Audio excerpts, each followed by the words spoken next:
This is a ticking time bomb. So I normally don't chime in with these types of things, and I looked at a couple of this guy's videos, and he's got some really good information. So this is not an indictment or criticism of him. However, I have a problem with the way he presents the information. Obviously, suggesting that dog is a ticking time bomb. That dog is not a ticking time bomb. That is a dog that is clearly communicating discomfort. And we don't know what's going on the other side of that camera. And I get it. You know, these young people, especially young trainers, they want clicks and likes and all that stuff.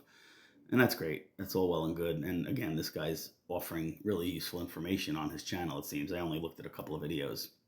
But that's not a dog that's a ticking time bomb. That is a dog that is clearly communicating discomfort. Again, we don't know what's going on the other side of the camera. What we do know is as the camera approached the dog escalated.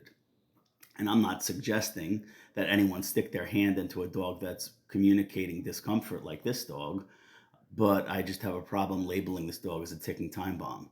That dog is clearly communicating boundaries and the dog's threshold for the presence of whatever that trigger is on the other side of the camera.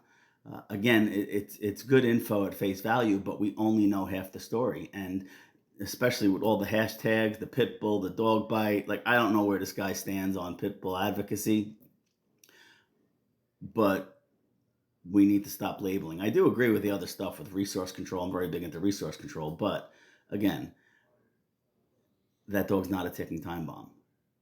I'm not saying that dog won't escalate if he or she feels the need to, but that is just right now. Right now, I'm growling at you, right? That's all growling is.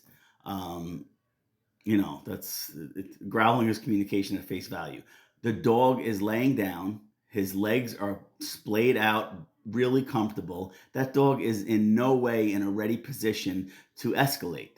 And that is, again, only knowing half the story. And with the camera moving towards the dog and the dog escalates the growling a little bit, at no point does the dog shift to a posture that suggests it's going to physically escalate.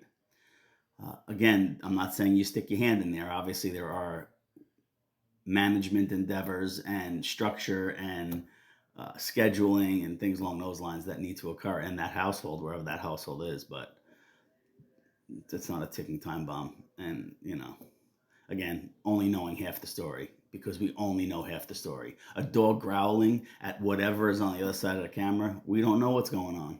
We have no idea. Is there another dog there? Is the dog growling because there's another dog present? Is the dog growling because there's a person there that is potentially doing something on the other side of the camera? I don't know. Is the dog growling because it's guarding the bone? Probably. But again, not a ticking time bomb. A very clear communication that, again, according to the guy's info, he does offer some good suggestions. I don't disagree with that. And again, it's not a condemnation on him. But you young trainers, you got to stop mislabeling dogs and stop using harsh language for clicks and views. You want to educate people, educate people. Talk about the body language in that video. Talk about the escalation process of dogs and how they escalate physically. That's the best way to go about it. In this video, again, I am not saying this dog won't escalate, but the dog is not in a position to escalate and is only communicating. So, I don't know. Hope this helps.